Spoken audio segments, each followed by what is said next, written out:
Hello guys, kauwi lang natin, galing tayo ng Tire Power.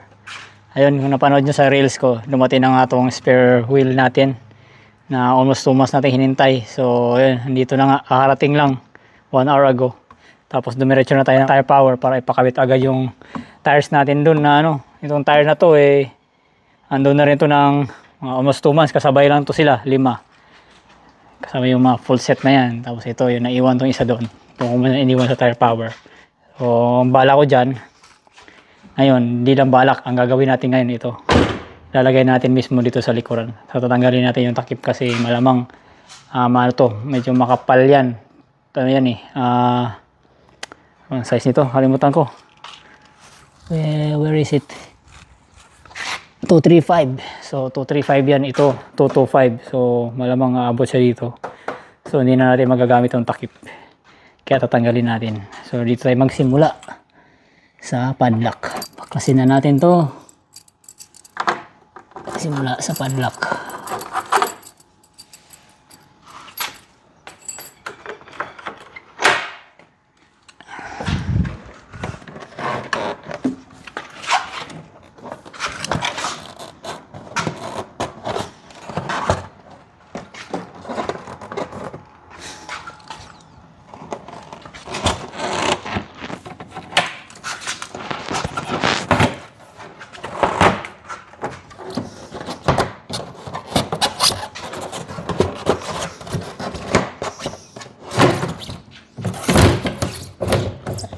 Kailangan mo sa pilitan hindi madala sa pakiusap, patong natin sa karton para di ba gas-gas.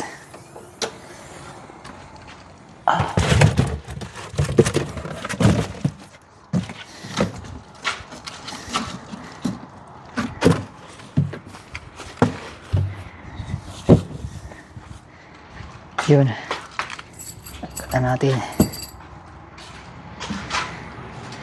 baba muna natin itong spare wheel natin.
Ayun guys, natanggal na natin yung spare tire natin. Ito naman, natanggalin natin yung opposite side ng plastic. So dito tayo magtatanggal. Try natin to.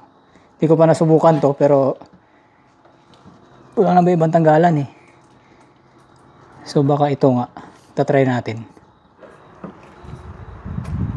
Nako, parang matigas. Nabubuksan ba talaga to? Parang na lost thread parang hindi nabubuksan matigas. Paano kaya to? Sisirain ko? Pwede naman sirain, kaso sayang din plastic lang to pwede ko pa ito magamit in the future.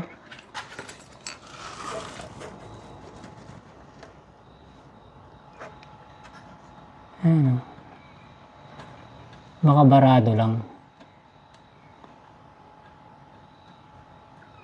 Try natin i-spray ng WD-40.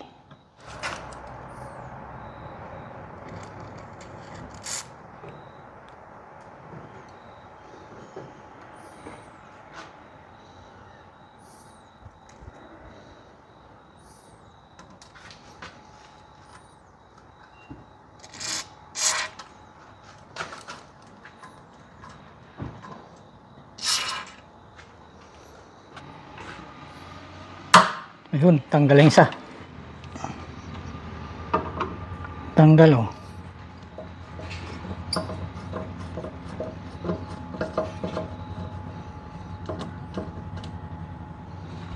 Ano nga siya.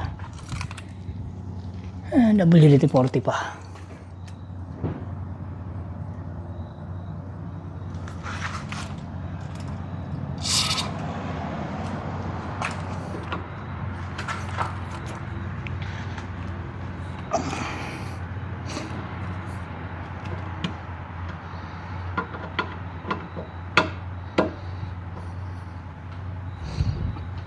Ayun. Pasira na yung ano. Ang nito yung yan oh. Kita niya ba? Basta yan. Zoom out. Basta yan, pasira na to.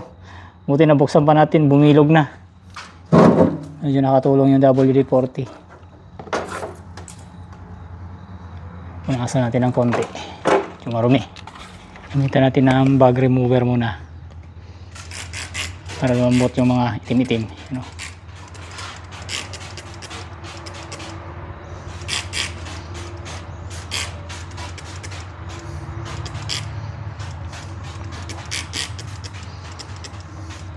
So habang binababad natin yan, ang gagawin ko, mag-rotation na rin tayo ng tires ngayon. So instead na yung bago ikakabit natin dito, itong bago, total bago rin naman ito lahat, ikakabit ko na ito dyan. Mag-start na tayo mag-rotate every 2 months, 3 months. So yan lang ilalagay ko dito. Ito dyan ko na ilalagay para at least sabay siyang mauubos, kasi kung itatabi ko to hanggang mauubos yan, rin to, maluluma na rin yan na hindi gamit kasi dyan bilad sa araw. So hindi naman na magkasya yung takip natin. I-rotate ko na siya every 2 months, 3 months. Tsagaan natin na ikutin. At least, luluma man siya. Sabay-sabay siyang maluluma. Yung mamaya balikan natin. Lalambot na yan. Punasan na lang.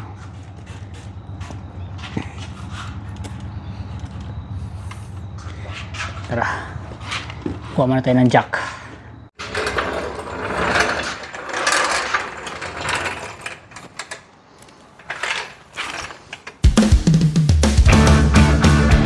O ano, saan, sino, bakit, sa panong paraan. Minsan, ang swerte mo nasa paligid lang. Ang buhay ay ganyan. Nasa palad mo ang pagbabago ng takbo. At walang mangyayari kung hindi mo susubukan. Magbukas ka ng isipan, kahit talo may natututunan. Di mo lang alam at di mo maintindihan. Lahat ng pangyayari sa buhay natin ay may kanya-kanyang dahilan. Pepito, manaloto, swerte mo ay todo-todo. Napunta sa'yo lahat ng buwenas sa mundo. At pag bubukol ang kay Pedro ay kay Pedro. Pero ang kay Pepito, tsak Panalo, yan ang tatayaan ko. O ano, saan, sino, bakit, sa panong paraan.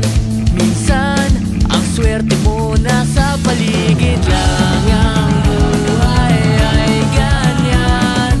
Nasa palad mo ang pagbabago ng takbo. At walang mangyayari kung hindi mo susubukan. Magbukas ka ng isipan, kahit talo may natututunan. Di mo lang alam at di mo maintindihan. Lahat ng nangyayari sa buhay natin ay may kanya-kanyang. At walang mangyayari kung hindi mo susubukan. Magbukas ka ng isipan, kahit talo may natututunan. Di mo lang alam at di mo maintindihan.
Yan, tapos na tayo nag-rotate. Bago yan.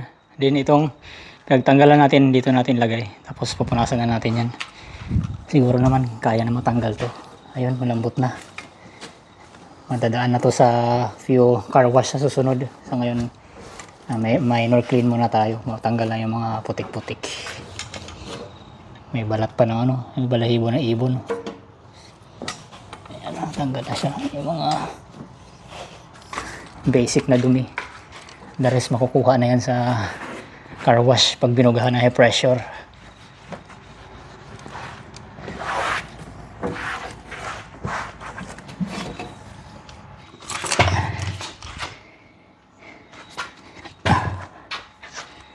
Right, let's go. Tatlo, dalawang butas versus tatlo.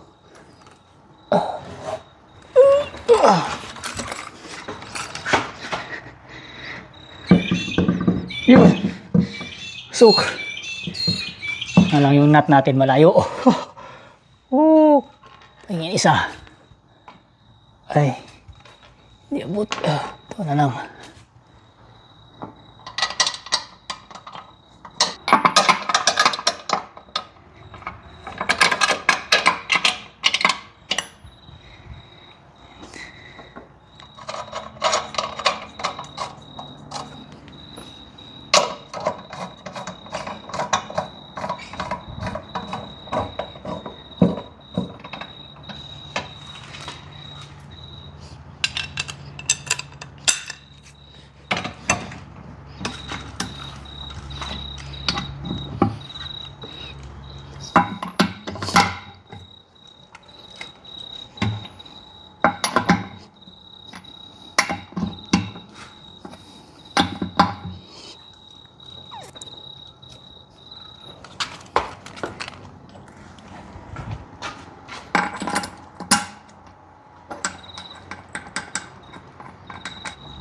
Alright guys, ayan na, tapos na tayo. Mabilis ang palit lang. Ayan, mas okay na siya ngayon, wala na yung takip. Tanggal na natin, pero itatabi natin yan kasi just in case in the future. Hugasan ko lang yan, tapos lagay muna natin sa loob. So ito na siya ngayon. Medyo yan, okay na kasi yan, balance na rin.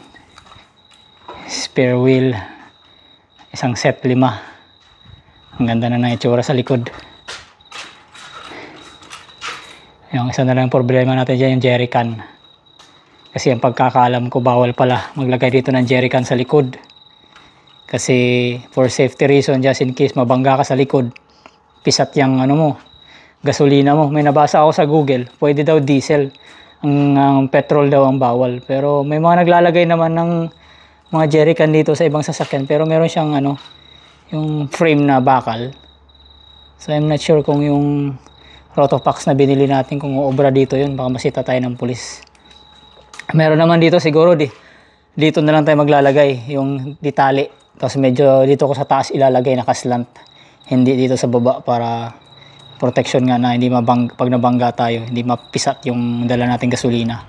Pag dito naman yan, bawal din kasi pag nabangga yan pisat ka pa rin dyan. So dito lang talaga, meron ditali na lang dito natin lalagay sa spare tire. Medyo pricey rin yung ano, mounting na may tali. Nasa 100 plus. So anyway, wala tayong magagawa doon. Kailangan talaga natin magdala ng spare na petrol pag bumabiyahe ng malalayo. Kasi hindi natin alam, baka mabitin sa V6 yan. Tsaka sa mga liblib na lugar, baka mabitin tayo sa mga petrol station. At least may dala tayo. Pwede naman sa loob. Meron naman ako isang galon na nilalagay ko sa loob. Pero gusto ko kasi maglagay dito sa labas din. Dagdag design na rin. So, yun.